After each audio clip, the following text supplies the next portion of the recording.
Hi, today I'd like to show you a few notes, banknotes. This one's from the Second World War. The Japanese government promises to pay the bearer $10.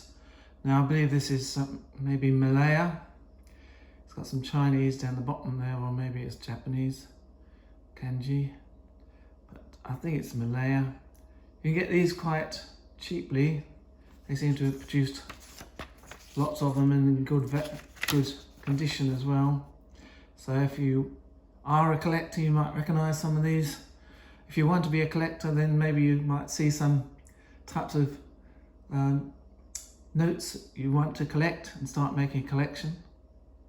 Otherwise, you might just like it as a historical object, that these were made during the Japanese occupation. Got another one here, 10 cents. Again, they're very similar.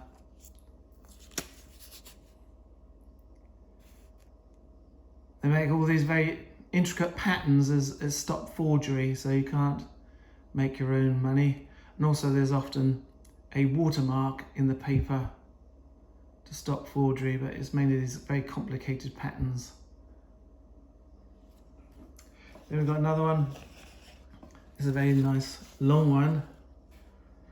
And it is the home of paper money or notes, China, which produced them, I believe, they started them in the medieval period, while Britain and Europe didn't start them until probably the mid-19th century in any great way.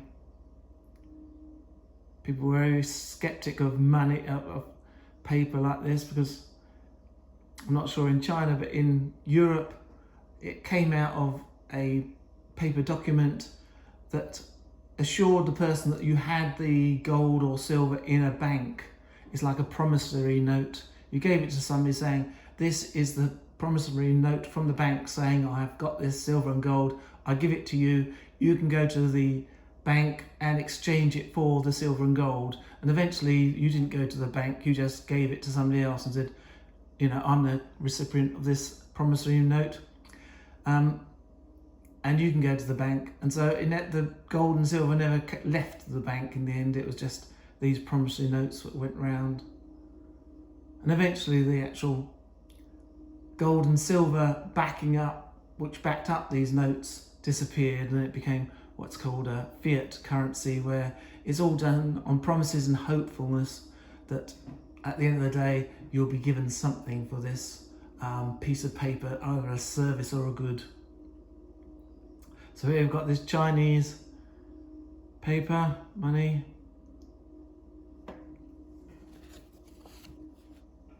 I think it must be probably about before the Second World War, maybe. It looks like it's Chiang Kai-shek, is this on here? I'm not sure the exact date of this one, but I thought it'd be 1920s maybe, or 30s. So this is a very long note. Not sure if it's got a date on there somewhere. Let's have a look. Some more details. 1930, Shanghai.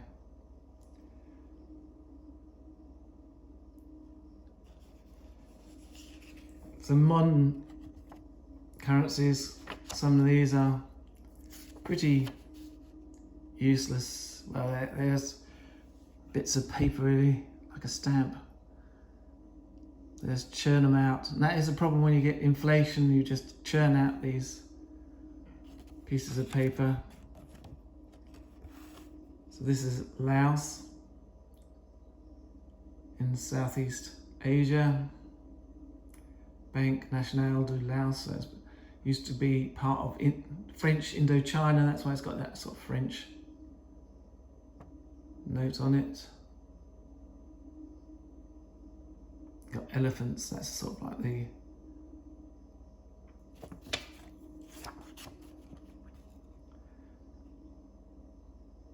the script,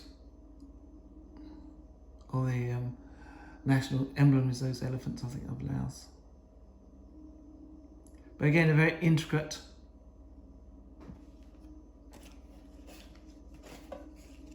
Again, we've got another Chinese banknote. They're quite attractive. Again, sort of same period, I think. Again, I think you can see there might be some watermarks. And also, when you touch these things, you often know, when we used to have the old notes in Britain, you got the feel of it. It had a certain feel.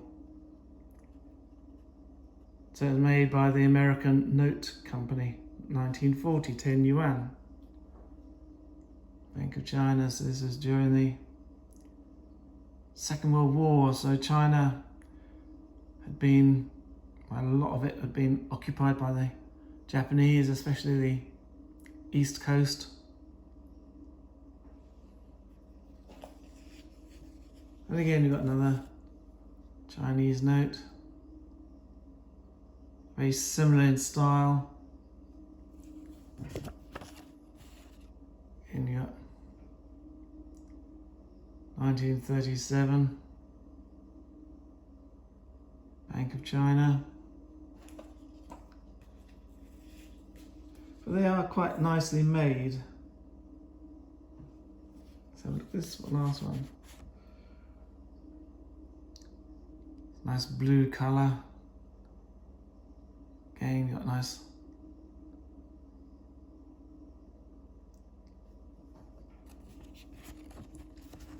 It's 5 yuan, 1940.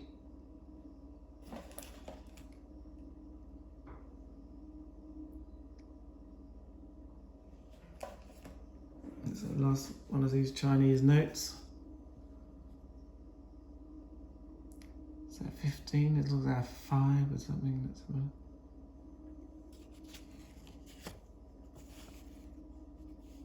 Oh, it's 5. Again, it's 1936, I believe. And still quite good. And then you've got this area where you'd have a watermark in there. I think you can just about see I'm not sure if it's a Liberty or not sure what that is, but there is something there in the watermark. Then we got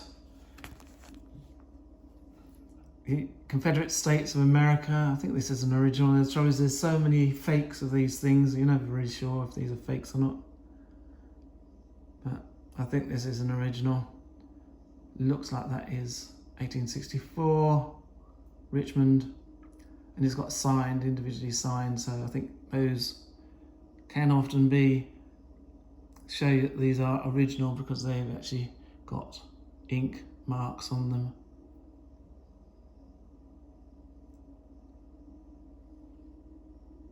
So the Confederate States, when America was in Civil War, these were produced.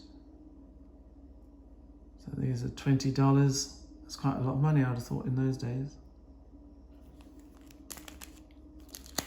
And again, on this side, you just got the 20. America's not been that good at producing colourful notes. Some countries, they produce these, especially African countries, they have these beautiful notes with lots of different colours and different things on there that they make them look very pretty, but America tends to be very plain with just faces of presidents and either a blue or a greeny blue colour to them. So this one's the Philippines.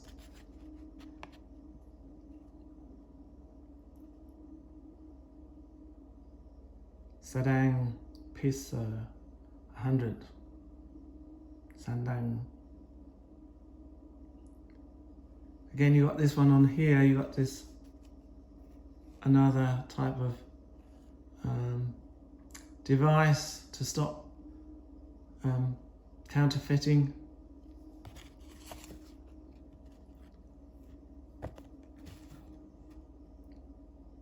They got a whale, I think that is, and a mount. Mayon, volcano.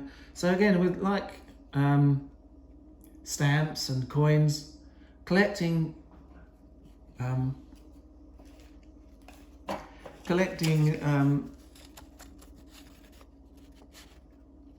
paper money or currency notes, it gives you a good insight into culture of different countries, languages of different countries, their alphabet, how they made their words. It gives you a history, because it's often of historical, and then it'll give you bits of geography, and it might be wildlife, so you would know that, there'd be elephants. You'd know that that's a country that had elephants. You wouldn't see elephants on a British banknote, but you might have one on, say, from Kenya or somewhere like that. And again, this one is a Chinese note. They're lovely. Again, it's very intricate patterns and scenery. That's very evocative of Chinese drawings and Japanese drawings. As soon as you'd see that, you would say, yeah, that's Chinese or Japanese, because of the way they painted things.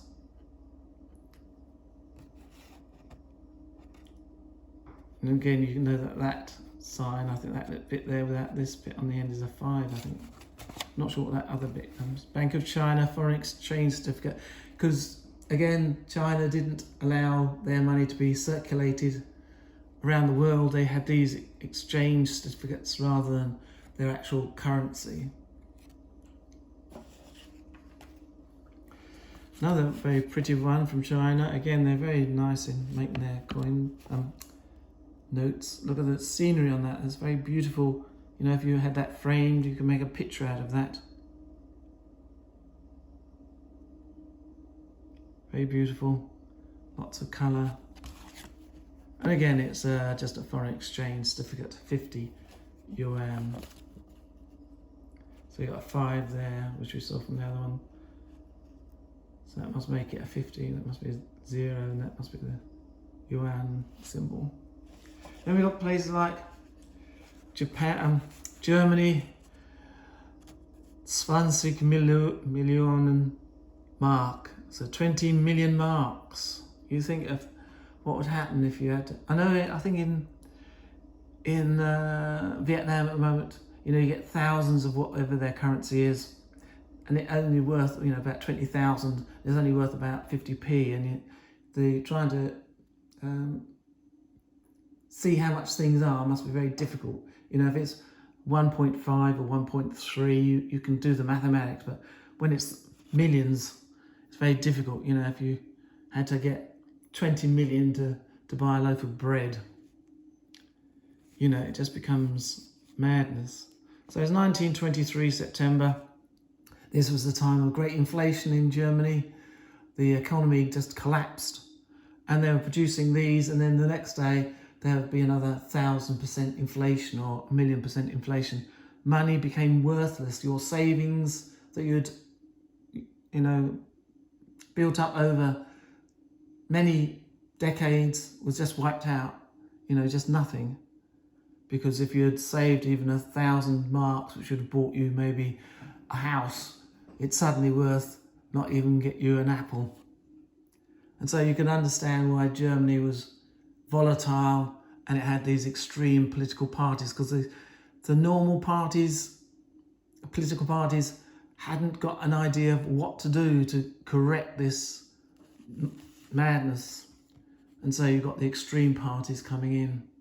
And so you've got 20 million marks. So you think the person who had this in his hand, his whole way of life would have been turned upside down, not knowing what the future was going to hold. Again, you've got these beautiful scenes. Look at this one. Market in 1870. So again, you've got these very nice pictures of places. So the period of the German, and you've got the note gelts, even the, might show you one in a minute. I think I've got some in this tin. Even the note gelts were produced by individual towns and villages even, and they produced their own money to compensate. This one is 1,000 kronen, so this is 1,000 kroner, and it's from, again, there was the same problem in Austria. Their currency collapsed, and again you got notegelds from Austria. So again, this one is a First World War, or before the First World War, 1902. So it's not a note, not the old Depression one, it's just an ordinary note from Austria. Again, very pretty piece of paper. This one is from 1902.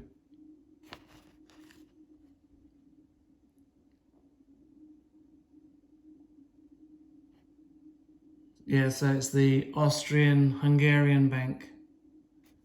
So it's still part of the Austro-Hungarian Empire at this period.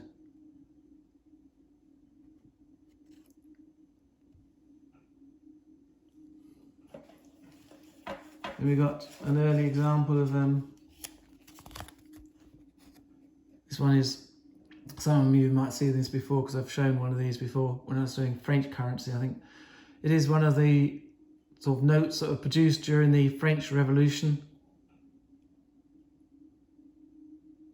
Again, you can see it, I think over here, you can just see a watermark. I think there might be one over this side as well.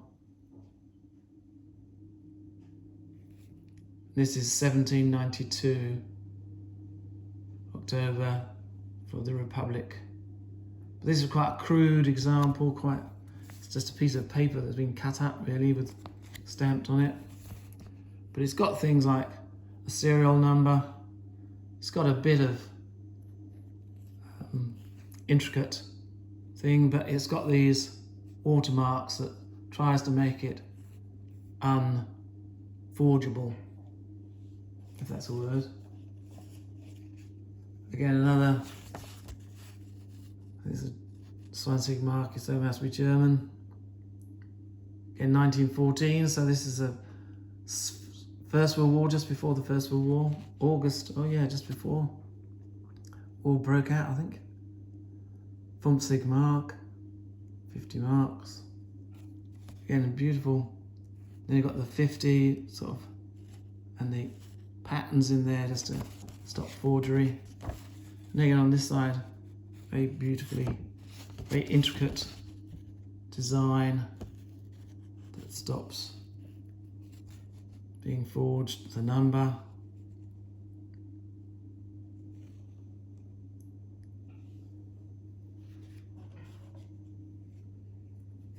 Another look at maybe one or two others from different places.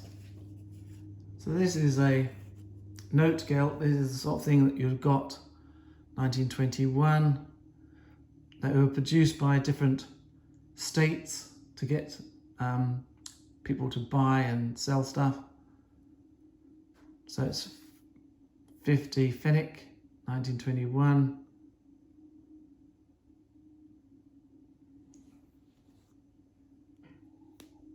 And it's from the Wartburgstadt or Wartburgstadt. And again, you've got these very nice pictures. But they were produced in great countries just to keep the economy of that town or city, to keep it going because of the huge inflation that was happening at that period. And then I'll just drop off one that is, let's have a look if I can get another last one. Have a look at this one. Belgium, Kingdom of Belgium, 50. And again, we've got a place here for your. And to do with notes, the better condition like coins, the better the price you get for it. So if you get tatty coins or tatty notes, you can buy them cheap, but you'll sell them cheap as well, because people want the best they can. So better condition, these ones where they've been, unless they are quite rare, then you can get money for tatty ones. But usually